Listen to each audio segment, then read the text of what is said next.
University మంచి భవిష్యత్తు కోసం తెలుగు విద్యార్థులు ఇష్టపడే యూనివర్సిటీ. కాల్ 9059052378 9059052379.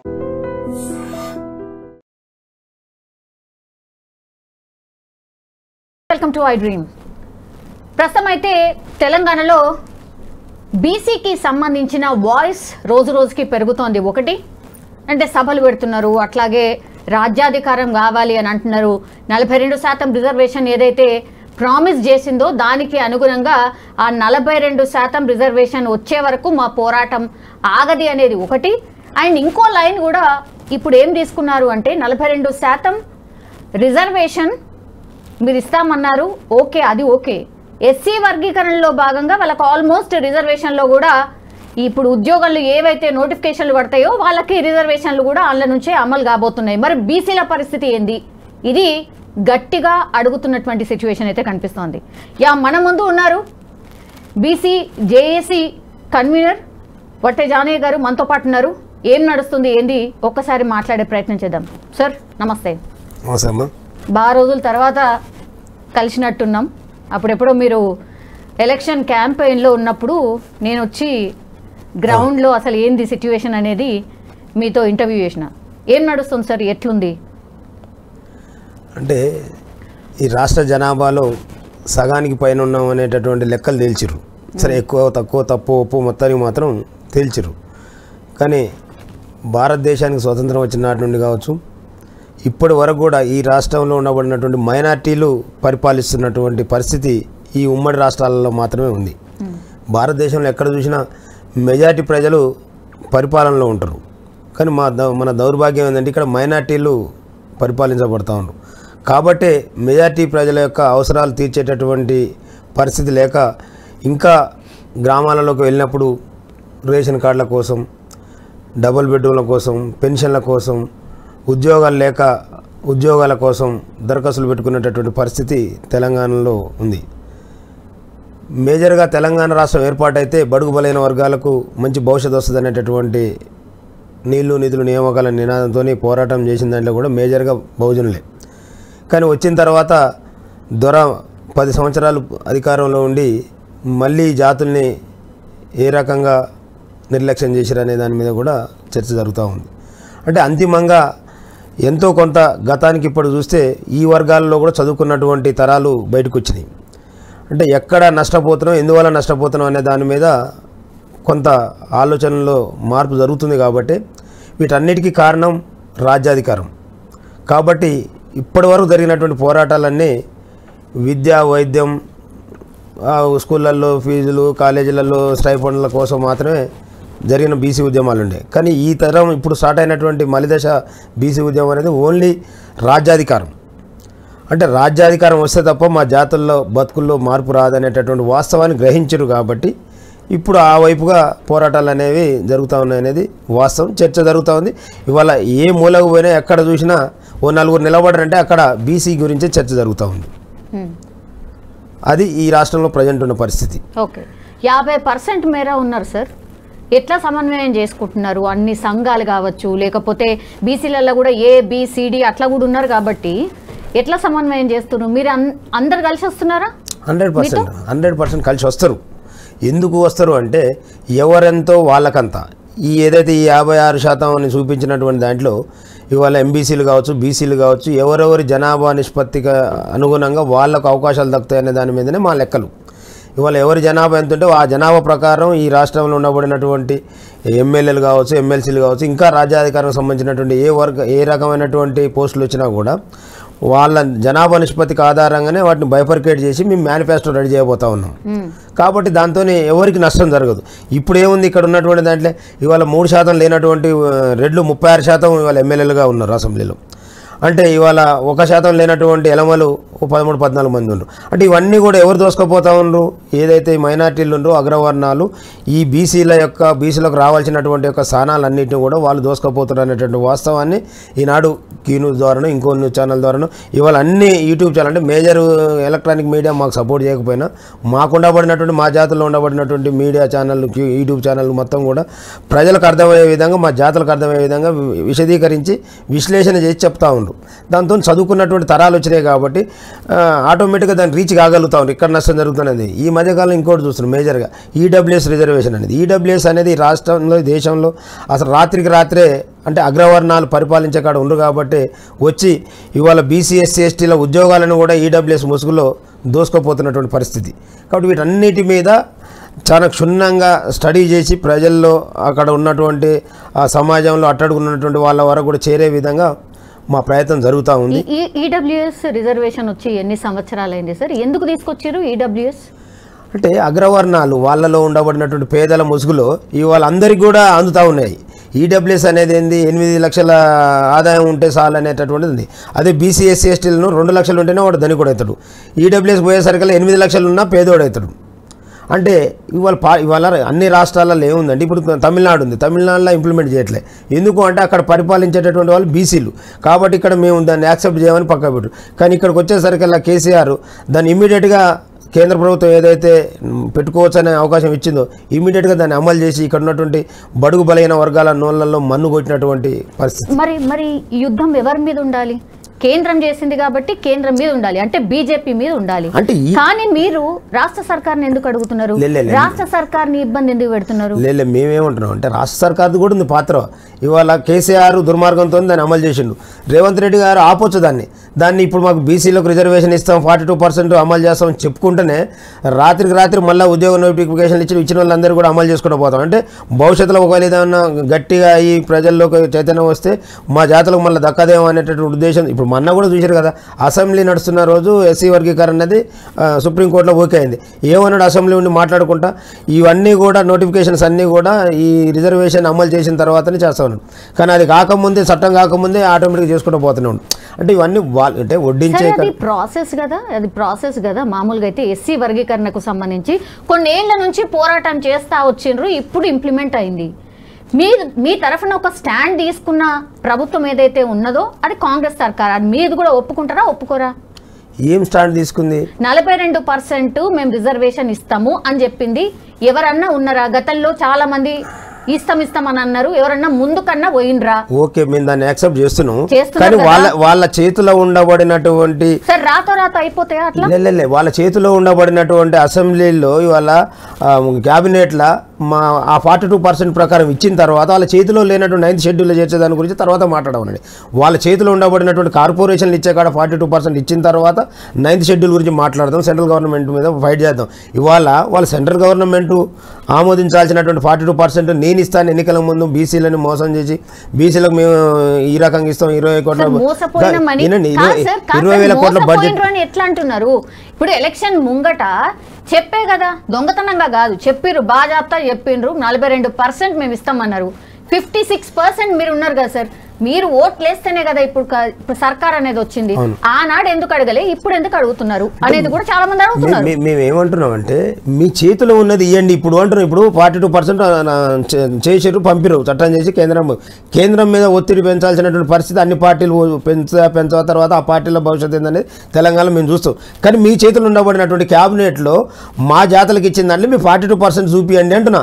మీరు ఇచ్చినటువంటి కార్పొరేషన్ పదవులలో 42% మాకు ఇచ్చి చూపియండి అంటున్నా. ఇది మీ చేతులది కదా, దీనికి కేంద్రం అవసరం లేదు, 9th షెడ్యూల్ అవసరం లేదు కదా. మీరు మాట అన్నారు, ఓకే, మీకు కృతజ్ఞతలు తెలుపుతా ఉన్నాం మేము కాంగ్రెస్ పార్టీకి. ఎందుకంటే రాహుల్ గాంధీ గారు దేశవ్యాప్తంగా కులగనని అంటా ఉండి దేశవ్యాప్తంగా ఎవరంతా వాళ్ళకంతా అంటున్నాడు. దాన్ని ఇక్కడి నుంచే మోడల్గా ప్రవేశపెట్టిన అంటున్నా, అది ఈ రాష్ట్రం నుంచి మొదలవుతుంది అన్నాడు.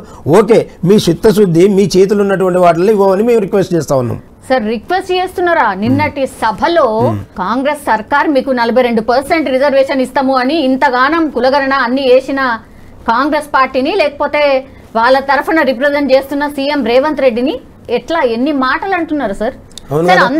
సీఎం రేవంత్ రెడ్డి గారు ఎట్లా ముఖ్యమంత్రి అయినరు? ఎట్లా అయింది సార్ మీరు చెప్పాలి. మా ఓట్లే కదా, మేము బీసీలో అందరము. నేనండి అమ్మా, మీరెంత వాళ్ళ ఓట్లతో వార్డు మెంబర్ కూడా గెలవడు. మీకు లెక్కలు తెలియకపోతే తెలుసుకోండి. నేను ఏమంటున్నానంటే ఇక్కడ దుర్మార్గం ఏంటంటే తెలంగాణ రాష్ట్రం వచ్చిన తర్వాత రాష్ట్రాన్ని ధనిక రాష్ట్రాన్ని కేసీఆర్ చేతిలో పెడితే 10 సంవత్సరాలు ఈ రాష్ట్రాన్ని ధనిక రాష్ట్రాన్ని కాస్త దరిద్ర రాష్ట్రంగా మారుస్తున్నటువంటి వాస్తవాలు గ్రహించినటువంటి ఇక్కడ ఉన్నటువంటి బడుగు బలైన వర్గాల భవిష్యత్తులో మార్పు రాలేదు. కాబట్టి ఇవాళ అందరూ కూడా తెలంగాణ రాష్ట్ర సమితికి వ్యతిరేకంగా ప్రత్యామ్నాయ పార్టీగా కాంగ్రెస్ పార్టీని చూజ్ చేసుకున్నారు కాబట్టి వాళ్ళు కాంగ్రెస్ పార్టీ ఏదో రేవంత్ రెడ్డి గొప్పతనం ఇంకో ఆయన గొప్పతనం కాదు, ఇక్కడ ఉన్నటువంటి ప్రజల గొప్పతనం. కాంగ్రెస్ పార్టీకి ఓట్లేసింది ఇక్కడ ఉన్నటువంటి బడుగు బలైన వర్గాలు. నీవు ఆ ఎన్నికల ముందు మీరు ఇచ్చినటువంటి మాటలు ఏదైతే బీసీలకు 42%, సంవత్సరానికి 20,000 కోట్ల రూపాయలు చొప్పున 1,00,000 కోట్ల బడ్జెట్, ఇవన్నిటిలలో మీ చిత్తశుద్ధిని చాటుకోమంటున్నాం. ఆయన మీరు గవర్నమెంట్ మాట్లాడతారా, ముఖ్యమంత్రి మీ ముఖ్యమంత్రులను నిలబెట్టింది, ముఖ్యమంత్రులు చేసింది మేము మాట్లాడకపోతే ఎవరు మాట్లాడతారు? మా ప్రజలే కదా. ఈ రాష్ట్ర జనాభాలో సగానికి పైన ఉండబడినటువంటి ప్రజలం బీసీలము. ఎస్సీ ఎస్టీలతో కలుపుకుంటే 90% పైన ఉన్నాము. మీరున్నది 4-5% వాళ్ళని మిమ్మల్ని ఇలా అధికారంలో కూర్చోబెడితే మీరు మాకేదో ఇస్తున్నట్టుగా బిచ్చం వేస్తున్నట్టుగా మాట్లాడి మేము చేస్తున్నాం అని మాట్లాడితే ఎట్లా? అందుకని ఏం చెప్తా ఉన్నామంటే మా జాతులను కూడా చైతన్యం చేసే పనులకు అందుకనే వచ్చినాం. ఇప్పుడు మనం ఎన్నాళ్ళున్నా వాళ్ళ చేతుల అధికారాన్ని పెట్టి మనం అడుక్కునే పరిస్థితి వద్దురా బాబు. మన ఓట్లు మనం వేసుకుంటే ఈ రాష్ట్రాన్ని పాలించుకునేటటువంటి సత్తా మనలో కూడా ఉంది. కాబట్టి ఇక్కడ ఉన్నటువంటి కులాలుగా ఏకమై బీసీలుగా ఐక్యమై రాజ్యాధికారం తెచ్చుకుందాం అనేటటువంటి నినాదంతో ఈనాడు బయటికి వెళ్ళినాం. అదే పనిలో ఉన్నాం. మా జాతులందరూ కూడా ఆలోచనలో పడ్డరు. ఇవాళ ఐక్యమైపోతా ఉన్నాం. సార్ మంచిదే సార్, ఐక్యమత్యంగా ఉండాలి, నిజంగానే బీసీలకు న్యాయం జరగాలి అనేది మంచి పోరాటం సార్, చేయాల్సిందే కాదనట్లే. కానీ స్టేజెస్ మీద మీరు మాట్లాడినప్పుడు లేకపోతే రిప్రజెంట్ చేసినప్పుడు సీఎం రేవంత్ రెడ్డి గారు చైనా టూర్కి పోయి కొన్ని పెట్టుబడులు ఆకర్షించిండు సార్. అక్కడ దాకా ఎందుకు పోవుడు, మేము ఇస్తాం కదా 10 రూపాయలే ఇస్తాం కదా అని తీన్మర్మలన మాట్లాడిండు. 10 రూపాయల ఛాయ్ పైసలు ఇస్తాం సార్. ఇప్పుడు మీరు దాని కింద కామెంట్లు అయితే చూడండి, ఇట్లనే ఛాయ్ పైసలు కావాలని అనే నువ్వు ఇప్పుడు అక్కడ పోయి కూర్చున్నావు, ఇప్పుడు వాళ్ళనే తిడతావా అనేటువంటి మాట తప్పేం లేదు కదా, తప్పేం కాదు కదా. అది ఇప్పుడు నువ్వు 5,000 కోట్ల కోసం 10,000 కోట్ల కోసం ఆడిపోయి ఇవాళ ఈ రాష్ట్రంలో వినండి అమ్మా, ఈ రాష్ట్రంలో సగానికి పైన ఉండబడినటువంటి బీసీలకు నీవు ఇచ్చినటువంటి బడ్జెట్లో ఎంత ఇచ్చినావు అట్లా కూడా మమ్మల్ని దోపిడీ చేసి వాడుతూనే ఉన్నావు కదా. ఇట్లా దోపిడీ చేస్తున్నావు, ఇంకా ఆటి పేరు పెట్టి ఎందుకు దోపిడీ చేస్తావు? ఇంకా కూడా మేము కావాలంటే తల ఇంత సందాలు వేసేసి కూడా ఇస్తాం, తప్పేం లేదు. మేము మాట్లాడిన దాంట్లో నీకు ఆడికి పోయి 10,000 కోట్ల కోసం ప్రయత్నం చేయడం ఎందుకు? మా జనాభా ఇక్కడ ఉన్నట్టు సగానికి పైన మేము తల ఛాయ్ ఖర్చు, ఒకరోజు భోజనం ఖర్చు, ఒకరోజు మటన్ ఖర్చు మేము ఆపుకుంటే ఏమంటే ఇస్తాం భయ్, నువ్వు ఇక్కడ నుండి ప్రజలకు కావాల్సినటువంటి సౌకర్యాల మీద ఆలోచన చేయమనే మాట మాట్లాడిండు. దాన్ని తప్పు పట్టాల్సినంత అవసరం ఏం లేదు. ఇవాళ మేము ఏం చెప్తున్నామంటే ఈ రాష్ట్రంలో బీసీలు కష్టార్జితంతో జమ అవుతున్నటువంటిది రాష్ట్ర బడ్జెట్. నువ్వు బీసీల కాడికి వచ్చి వచ్చేసరికల్లా ఇవాళ రైతు బంధు అనే ఇవన్నిటిని కూడా 5 ఎకరాల పైన ఉన్న వాళ్ళకు, ఐటీ కట్టేట వాళ్ళకు ఏంది ఇదంతా? ఎందుకు అవసరం అంటున్నా? నిజమైన అర్హత ఉన్న వాళ్ళకి ఏమని చెప్తా ఉన్నాము? అదే కదా చేస్తుంది రాష్ట్ర సర్కార్కి చెప్తున్నాం. అది చెప్పే ఉద్దేశంతోనే మమ్మల్ని దోపిడీ చేసి మా కష్టార్జితాన్ని అంతా రాష్ట్ర ఖజానాకు పంపితే దాన్ని అనేక రకాల దుర్మార్గమైనటువంటి పనుల మీద ఖర్చు చేసుకుంటూ అవసరం లేని కాడ ఎస్టిమేషన్స్ పెంచుకుంటూ పోతా ఉన్నారు. మా పిల్లలు చదువుకునేటటువంటి కాడనో విద్యకో వైద్యానికో అక్కడో ఇక్కడో ఏమైనా ఖర్చు పెట్టే కాడికి వస్తే 10 రూపాయలు పెంచితే దాన్ని 100% పెంచినని చూపించుకుంటా ఉన్నారు. ఈ ప్రాజెక్టుల పేరు మీద మాత్రం కోట్ల రూపాయలు పెంచి దోపిడీ చేస్తూ ఉన్నారు. ఈ ప్రాజెక్టులతో ఇక్కడ ఉన్నటువంటి సామాన్యం కొరిగింది ఏం లేదనేటటువంటి దాని మీద కొన్ని సందర్భాలను బట్టి మాట్లాడేది తప్ప ఏదో మేము మీకేదో దానం చేస్తామను. నువ్వు జపాన్ పోయినా జర్మనీ పోయినా ఉన్న వనరులని సరి చేసుకొని ఉన్న ప్రజల్ని క్షేమం కోసం పనిచేయాలనే కాన్సెప్ట్తో మాకు ఇచ్చినటువంటి మాటల మీద కమిట్మెంట్ మీద నిలబడాలని అంటున్నావు. ఇంకోటి ఏంటంటే తెలుగు భాషలో మేము మాట్లాడేదంటే నీ చేతిలో ఉన్నటువంటి క్యాబినెట్లో ఇవాళ బీసీల యొక్క పాత్ర ఏంది, బీసీల యొక్క పర్సంటేజ్ ఏంది అని అడుగుతున్నాం. నువ్వు ఎంతసేపటికి కేంద్రానికి పంపుతున్నా ఢిల్లీలో 42% మీద 9th షెడ్యూల్లో చేర్చకపోతే బీజేపీని మేము గొప్పగా ఏం చెప్పుకోవట్లే. మమ్మల్ని అన్యాయం చేసిన దాంట్లో బీజేపీ పాత్ర బీజేపీకి ఉంది, కాంగ్రెస్ పాత్ర కాంగ్రెస్కి ఉంది, బీఆర్ఎస్ పాత్ర బీఆర్ఎస్. ఆ వాయిస్ కనిపించట్లేదు కదా, బీజేపీ మీద మీ పోరాటం కనిపించట్లేదు కదా. అరే ఈడబ్ల్యూఎస్ని ఈడబ్ల్యూఎస్ తీసుకొచ్చిందే బీజేపీ అనేదే కదా, మాకు తెలియదా? బీజేపీ ఏ రకంగా ఈడబ్ల్యూఎస్ తీసుకొచ్చి దోపిడీ చేస్తుందనే దాని మీద అంటే వాళ్ళు కనపడకపోవచ్చు, మరి మీకెందుకు కనపడదు? మేము మాట్లాడుతూనే ఉన్నాం. ఇలా బీఆర్ఎస్ పార్టీ 34% ఉండబడినటువంటి రిజర్వేషన్ని 20 లోపల తీసుకొచ్చి పెట్టింది బీఆర్ఎస్ పార్టీ. ఇవాళ ఏం చేస్తుంది? తన కూతుర్ని రోడ్డు మీద పెట్టి మేము బీసీల పక్షపాతి పూలే ప్రింట్ అని పెట్టుకొని తిరుగుతా ఉన్నా. నేను బీసీల పక్షపాత 10 ఏళ్ళ అధికారంలో ఉన్నాడు. బీసీలను ఏ రకమైనటువంటి అణచివేత గురి చేసారో అందరికీ తెలుసు అందులో ఉన్నటువంటి వాళ్ళకు. ఇవాళ బీజేపీది అది. కాంగ్రెస్ పార్టీకి వచ్చేసరికల్లా అధికారం కోసం ఎన్నో రకాల హామీలు ఇచ్చి అధికారాన్ని ఇచ్చిన ప్రజలకు అధికారం ఇచ్చినటువంటి బీసీల కాడికి వచ్చేసరికల్లా మీరు మీనామేషాలు లెక్క పెడతా ఉండ్రు. ముందు ఆ యొక్క అసెంబ్లీ క్యాబినెట్లో మాత్రం 42% ఇంప్లిమెంట్ చేయండి, కార్పొరేషన్ పదవులలో ఇంప్లిమెంట్ చేయండి అని మేము చెప్తా ఉన్నాం. చేయకపోతే ఇక మీరు చేసేది ఏంది, ఎంతకాలం మిమ్మల్ని మీరు ఓట్లు మీకేసి మీతో చేయించుకోవడం అనే కాన్సెప్ట్. క్యాబినెట్ విస్తరణ జరగట్లేదు, అది అందరం కూడా చూస్తున్నాం సార్. ఇంకా కొన్ని ఇవ్వాల్సిందే. ఎందుకంటే బీసీలకి ఇవ్వాల్సి వస్తుంది. అదే సార్, ఎవరికి ఇవ్వాలి? ఎందుకు బీసీలు లేరా? అదే సార్, బీసీలకి ఎవరికి ఇవ్వమంటున్నారు అంటున్నారు. బీసీల అర్హత కలిగిన వాళ్ళకి ఏమంటున్నారు, ఎవరికి ఇచ్చినా ఆబ్జెక్షన్ లేదు మాకు. బీసీలకి ఇస్తే చాలు, మా క్యాబినెట్లో బీసీలు ఉంటే చాలు. ఇంకోటి ఏంటంటే ఈ రాష్ట్రంలో అత్యున్నతమైనటువంటి పోర్ట్ఫోలియోలన్నీ వాళ్ళ దగ్గర పెట్టుకొని అటవీ శాఖ, దేవాలయం, రామాలయం మా చేతులలో పెడతా ఉన్నారు. ఎట్లా ప్రజలకు అభివృద్ధి జరగాలి మరి మా జాతులలో బలమైనటువంటి శాఖ లేకపోతే? అందుకని మేము ఏమంటాం అంటే సార్ మేము కావాలంటే చేసా మీరు ఇప్పిస్తా అంటే చెప్పండి, నేను చెప్తా ఏ శాఖలు కావాలని. అన్ని బలమైన శాఖలన్నీ కావాలి. మేము బలమైనటువంటి వర్గాలం కదా, మీరు బలహీనులు. మీ దగ్గర బలహీనమైనటువంటి శాఖలు పెట్టుకొని బలమైన వర్గాలకు బలమైన శాఖలు ఇవ్వాలంటున్నాం. రెవెన్యూ కావచ్చు, ఆర్థిక శాఖ కావచ్చు, నీటిపారుదల శాఖ కావచ్చు, ఇంకా చాలా శాఖలు ఉన్నాయి. మేము ఎంత బలంగా ఉన్నామో మా జాతులకు బలంగా పనిచేసుకోవాల్సినటువంటి బలమైన శాఖల్ని మాకు అప్పగించాలంటున్నాం. సరే సార్, శాఖలు అప్పగిస్తారు, ఏం జరుగుతుంది సార్ ఆ తర్వాత? అంటే బీసీలకు ఏమవుతుంది? శాఖలలో మినిస్టరు, అది గవర్నమెంట్ అందరికి సమానంగా కూడా చేస్తూ ఉంటారు కదా. మరి అట్లా అనుకుంటే ఎవరో ఒకరు అధికారం ఉంటే సరిపోతుంది. ఎవరున్నా వాళ్ళే పరిపాలనే కదా. వాళ్ళు పోయి వీళ్ళు ఎందుకు రావాలనుకుంటున్నాం, వీళ్ళు పోయి వాళ్ళు ఎందుకు రావాలనుకుంటున్నాం. ఇప్పుడు టీఆర్ఎస్ పార్టీ ఉంటే దాన్ని బొందా పెట్టి కాంగ్రెస్ని ఎందుకు తెచ్చుకున్నాం? వాళ్ళు కూడా పరిపాలన చేసాం, ఎవరుంటే ఏం సార్ అనుకుంటే ఎట్లా? మేము ఏమంటున్నాం అంటే వడ్డించేవాడు తనవాడైతే కడబంతులు ఉన్నా కావాల్సింది పెట్టిపోతాడు అనేది సిద్ధాంతం.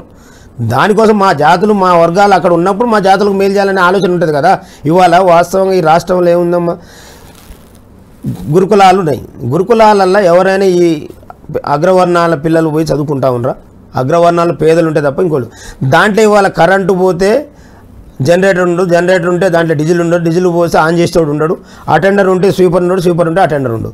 వీళ్ళ పిల్లలు పోయేమో కార్పొరేట్ స్కూళ్ళలో, కార్పొరేట్ కాలేజీలో చదువుతారు. మా పిల్లలు పోయే గురుకులాలలో మాత్రం అవసరాలు కూడా తీర్చేటటువంటి అవకాశాలు ఉండవాడు. ఎందుకు అంటే వాళ్ళ పిల్లలు అక్కడ చదవట్లేరు కాబట్టి మేమేమంటున్నాం అంటే అందరికీ సమానమైన విద్య, వైద్యం అందాలే, దక్కాలే. అప్పుడే ఇక్కడ ఉన్నటువంటి అన్ని వర్గాలకు మేలు జరుగుతుంది అనేది మా కాన్సెప్ట్. ఇప్పుడే వచ్చిందా పరిస్థితి? ఎప్పటి నుంచో ఉంది కదా. ఎప్పటి నుంచి పరిపాలించే వాళ్ళు ఎవరు? అందుకనే కదా మేము మా జాతులకు కావాలని కొట్లాడేది. బీసీలకు రాజ్యాధికారం రావాలని 70-80 ఏళ్ల నుండి ఈ రాష్ట్రాన్ని పరిపాలించిన దాంట్లో మెజారిటీలు కాదు, టోటల్గా బీసీలు ఈ రోజు వరకు ఒక ఉప ముఖ్యమంత్రి కూడా కాలేదు.